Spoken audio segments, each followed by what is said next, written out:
Wireless. Written by L.A. Witt. Narrated by Nick J. Russo for Dark Knight Sound. Chapter 1. Several decades from now. The ground was always moving in San Angeles.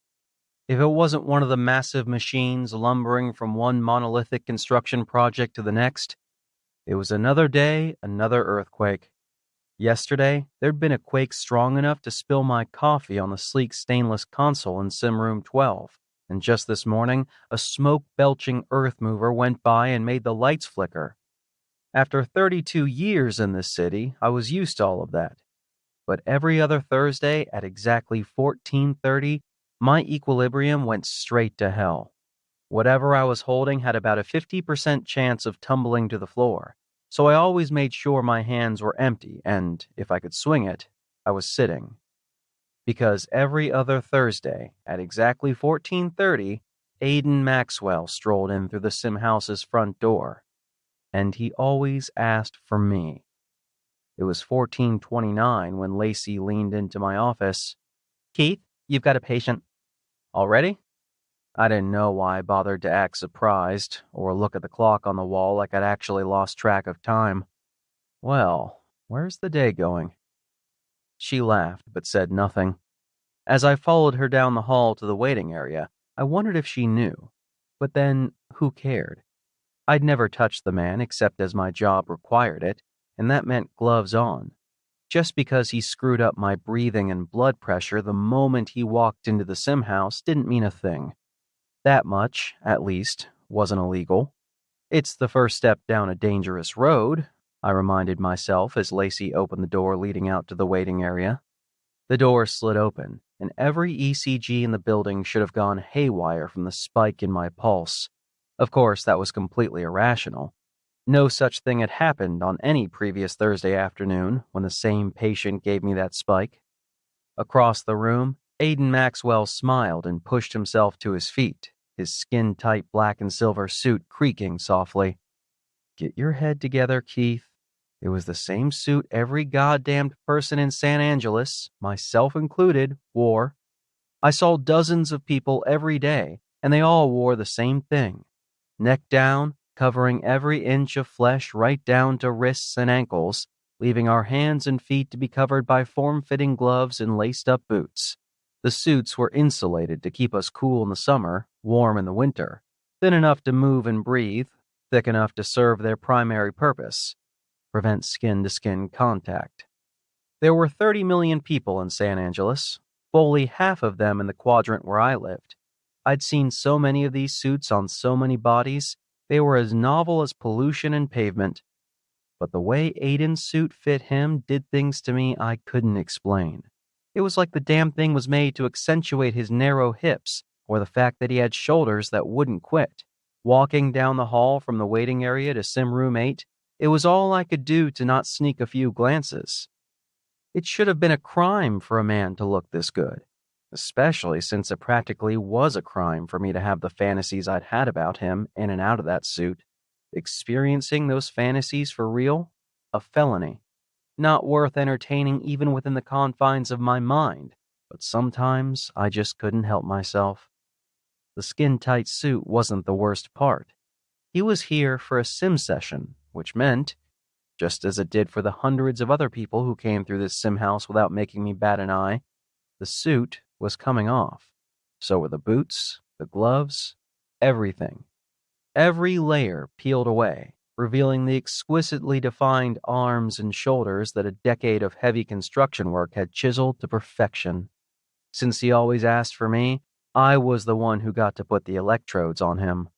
On his neck, the insides of his elbows, his flat, flawless abs, not to mention the equipment that went over his penis and testicles to provide the stimulation that would ultimately bring him to orgasm. Good thing no one on staff had ever noticed or questioned that I always booked my own sim sessions for immediately after Aiden's. We stepped into the small utilitarian sim room. It was empty except for a couple of chairs, a horizontal sim chamber with its lid open and ready, and the control console. As soon as the door shut behind us, My pulse was all over the place, just like it always was with him around, but as always, I didn't let it show. I went through the motions, pulling up his program, scanning the chip behind his ear to make sure he was free of diseases, and signing off on his records to state he'd been here for his prescribed session. A lot of patients avoided small talk at all costs, but not Aiden, and when he was around, I was never sure how articulate I would be. As I entered his information into the system on my tablet, he said, "You're doing well, I presume?" Yes. Doing fine? I looked up, meeting his eyes. God, one look at him and goosebumps prickled the length of my spine. "And you?" He smiled warmly, though there was always something devilish in the way the corners of his eyes crinkled like that. "Quite well, thank you." He glanced at my hands on the keyboard. "Still no ring?" My fingers froze a split second before I could tell myself not to react. I never realized how conspicuous that lack of a gold band around my gloved finger was until someone pointed it out. A lot of people did these days. I was 32 after all, but when Aiden mentioned it, my heart pounded. I swallowed. "Oh, you know how it is. Takes time for the government to, Our eyes locked again, and speech eluded me. "Eventually, I'll..." What were we talking about? Aiden chuckled, that quiet, knowing sound that made me wonder if he could read my mind. If he knew how much just looking at him made my knees shake, or that I was still unmarried because I kept dragging my feet when the government matched me to a woman, or if he'd read between the lines of my glances and my habitual speechlessness and knew damn well why I kept dragging my feet. I cleared my throat and nodded toward his hands. "You're not wearing a ring either." "No." He looked down at his left hand, turning it over as if inspecting it. "I can't say they've been very successful in finding me." His gaze flicked up and met mine again, and the corner of his mouth rose slightly. "A good match?" I gulped. Aiden grinned. Damn him. I cleared my throat again, just to get some air moving. "All right, that's enough formalities. Your records are updated, so..." Without waiting for a response, I put the tablet down and moved to the control console to set up his SIM program. But even focused on the monitor between us, my mind's eye didn't let me forget what he was doing. Such was the problem when I'd seen him do this so many times. All it took was the sound of the separating zipper and the faint squeak of his suit and the rustle of the underlayer across his flesh to fill in everything I couldn't see. Once he was completely naked, Aiden lay back in the open machine. He pulled on the virtual reality goggles. I attached electrodes, one by one, to various erogenous areas, plus the extras he always requested. 2 on each side of his neck, and an additional one on either side just beneath his jaw. As I attached one to the inside of his wrist, my glove grazed his skin. Aiden sucked in a breath. Gooseflesh sprang to life around the electrode and the place my glove touched him, continuing all the way up his dark-haired forearm. I suppressed a shiver. It would have been a hell of a lot easier to try to ignore, my reactions to him if he didn't also react to me. With all the electrodes in place, I put on the larger device. I did this every hour of every day, and had for over a decade, and I'd long ago stopped noticing cocks, but Aiden's? Well, I supposed it was no surprise anymore. Other patients didn't get any kind of reaction out of me, but with him, I'd never been able to place the equipment without feeling that familiar dull heaviness below my belt. By the time the machinery was fitted over his erection, I always had one of my own. What was wrong with me? Finally, I had everything ready to go and moved to the computer to set up his simulation. The screen changed to the partner selection program. "Which partner do you want this time?" I asked. "Actually," he said, "I think I want to try a new one." I glanced at him. "You've got 4 saved already. If you save a new one, you'll have to delete one of the others." "Delete all 4 of them." He waved a hand, and the leads coming off the attachments clipped to his fingers rattled against the inside of the chamber. "You sure?" I asked. "Mm-hmm." "All right." I deleted them and started on a new one. Specs? Male, of course, he said, and I made adjustments as he instructed me. Light skin, not so tanned. Oh, yes, that's better. Not quite so tall. About... He paused. How tall are you, Keith? My fingers froze above the controls. I beg your pardon? I'm not very good with heights, he said with a grin I didn't quite understand.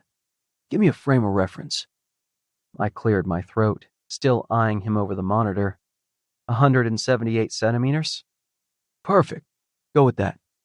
I threw him another look, even though he couldn't see me, but then entered the dimensions into the system. Hair color? Brown, dark brown, and short. Not quite military, but close to it. I entered the specification. How about this? That looks... He lifted the goggles and glanced at me. After a second, he replaced the goggles. Oh, yes, that's perfect. Is it now? As we continued adjusting the sim partner's appearance, blue eyes, no, bluer, something twisted deep in the pit of my stomach. Thanks to the bright overhead lights and the screen's slick surface, my mostly transparent reflection was visible, as if I needed something to remind me that his newly created sim partner bore an uncanny resemblance to me. Perfect, he said at last. What the hell? But it wasn't my place to question the patience, so I came around the console and reached for the machine's lid. Enjoy the ride. He grinned. Oh, I'm sure I will. I lowered the lid, switched on the program, and dropped into my chair so I could monitor him, and catch my breath, and regain my balance. I couldn't see him or his simulation. The monitor where I adjusted his sim partner's appearance, I was imagining the resemblance to myself, wasn't I? Now showed the readouts of Aiden's vital signs, his quickening pulse, the brainwaves reflecting the increasing levels of dopamine, his rapid, shallow breathing. He always liked his sessions to run long, enjoying every second like he was drinking a rare bottle of wine instead of dutifully taking the fastest route to his prescribed rationed orgasm. Did he know what he was doing to me while he took his sweet time with the sim? As I watched his vitals, I shifted in my seat. There was a suppressor in the pocket of my suit, and a single inhalation would ease this edginess and soften the erection that was making my suit progressively less comfortable. If I didn't have my own sim session coming up shortly, I'd have taken a double dose because holy fuck I needed it. I looked past the monitor at the chamber in which Aiden was currently lost in his fantasy, and that knot in the pit of my stomach tightened. They said every sim tech was eventually tempted. Someone came along, some highly attractive patient, who encouraged the tech to take off a glove and indulge in a fleeting moment of skin-to-skin contact. It was a dangerous road, though. That kind of contact was a relatively minor offense, but still one that would cost a sim tech his credentials. Worse, I'd heard a brush of skin-on-skin was enough to lure people into wanting more, and that led them to the highly illegal underground and its wireless lounges, where people went far, far beyond touching. I'd been a sim tech for 14 years. I'd hooked up plenty of patients who stuck around in my fantasies for a little while, but I had never considered crossing that line. Not until recently, anyway. I shifted my gaze back to the monitor. He was coming down from his climax now, his pulse and respiration steadily slowing, and I was the one with sweat on the back of my neck. I grabbed a clean towel off the rack where we kept them for patients and dabbed away the moisture on my forehead and above my collar. With any other patient, I'd have been hurrying to get the chamber open and machinery removed, since most people like to get out of the machine and back into their suits as quickly as possible, but Aiden liked to savor the aftermath as much as he did the buildup. So I was in no rush. The longer he took, the less likely he'd notice the dampness that was probably curling the ends of my hair, or the extra color that had no doubt appeared in my cheeks. Eventually, though, I raised the lid. I disconnected the machinery and electrodes, and the whole time, Aiden didn't move.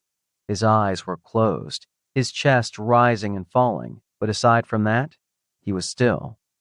You all right? I asked. Aiden opened his eyes.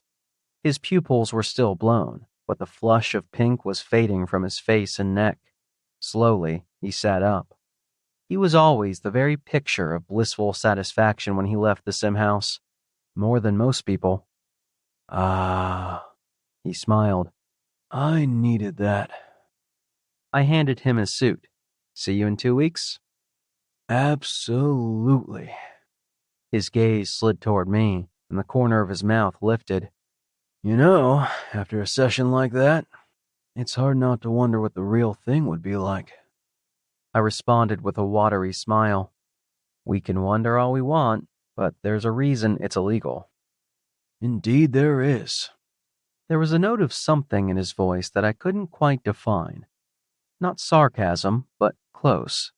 He pulled on his gloves and tilted his head to one side, then the other. Well, thank you for another lovely experience, Mr. Borden. Don't mention it. I replied a split second before I remembered what his sim partner looked like. I gulped, and Aiden gave a quiet, knowing chuckle before he left. He'd been here enough times, he knew the place as well as I did, so he showed himself out while I retreated on unsteady legs to Sim Room 9. Setting up my own program was one of the perks of being a sim tech. I pulled up my bank of sim partners and chose the one I'd used every time for months, and tweaked him a little to sharpen his resemblance to Aiden. As the changes rendered, I glanced over my shoulder. None of the other techs would come barging in, but I was paranoid nonetheless. The closer my sim partner came to resembling someone my colleagues might recognize, the more dangerous this little game was. I adjusted the hair color until it was as close to the dark blonde tint as I could get, and modified the color of his eyes just a little. They were still too vivid, too green, but after weeks of tinkering, I was pretty sure I'd nearly gotten it to that perfect shade that just bordered on pale blue. The sim partner's smile didn't quite match Aiden's, and the corners of his eyes didn't crinkle the same way, but he was close enough. I never had learned to like sim partners' facial expressions. They were little more than coordinated muscle movements, not the manifestation of a dirty thought or quiet amusement. I glanced around, letting my gaze dart toward the door and then up to the camera bubble on the ceiling. Why I was so worried, I didn't know. No one could possibly have known what was going on in my mind. Paranoia is the hallmark of a guilty conscience, I'd heard time and time again. Except I wasn't doing anything wrong, damn it. I got into the machine and hooked up all the electrodes. That was always a little clumsy and awkward, even after years of practice, but I managed.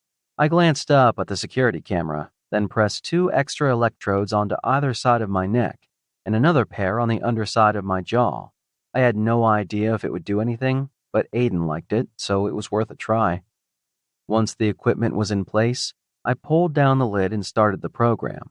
A computer rendering of Aiden appeared in front of me. As it always was, the setting was a sparsely furnished, unembellished bedroom not unlike my own, and it had about as much personality as Aiden. His suit was already off, and he beckoned for me to join him on the bed. I never could convince this version of him to look at me quite the same way, and though his eyes were beautiful, they weren't magnetic like the real thing, not quite so playful or hungry. But I went to him anyway, and as he put his arms around me, the faintly chemical scent of pheromones tickled my nose. My eyes rolled back as the electrodes tingled against my nerve endings. The simulated version of Aiden ran his fingertips along my neck, and the electrodes there responded with feather-light sensations. The virtual Aiden turned around and let me take him, and the machinery around my cock created just enough friction and pressure to convince my body I was really inside him. My hands slid over his hips, my fingers and palms tingling with the gentle brush of skin across skin. It wasn't an exact match. I'd run my hands over my own flesh enough to know it wasn't perfect, but it was damn close. Close enough it didn't take long, especially after having been in the presence of the real thing, for me to get off. I lifted the lid, carefully removed the equipment from my now very sensitive cock, and then unceremoniously shoved it all away. After I'd peeled off the rest of the electrodes, I got up, and the machine's self-cleaning mechanism kicked on. Listening to it whir and hum, I was thankful for the millionth time that we were long past the days when everything had to be cleaned by hand. The interns we had now had no idea how lucky they were. I sat up and rubbed my temples. My sim partner was still front and center in my mind, and he was quickly turning into a long memorized image of the man he was based on. Why did I keep tempting myself? This was dangerous. I needed to use a different sim partner from here on out. Maybe take a suppressor for a while instead of going through a sim session. It might even be a good idea to request a transfer to a sim house where the world didn't lurch out from under me every other Thursday at 14:30. Because the more I looked, the more I wanted to touch. And if I touched, I lost everything.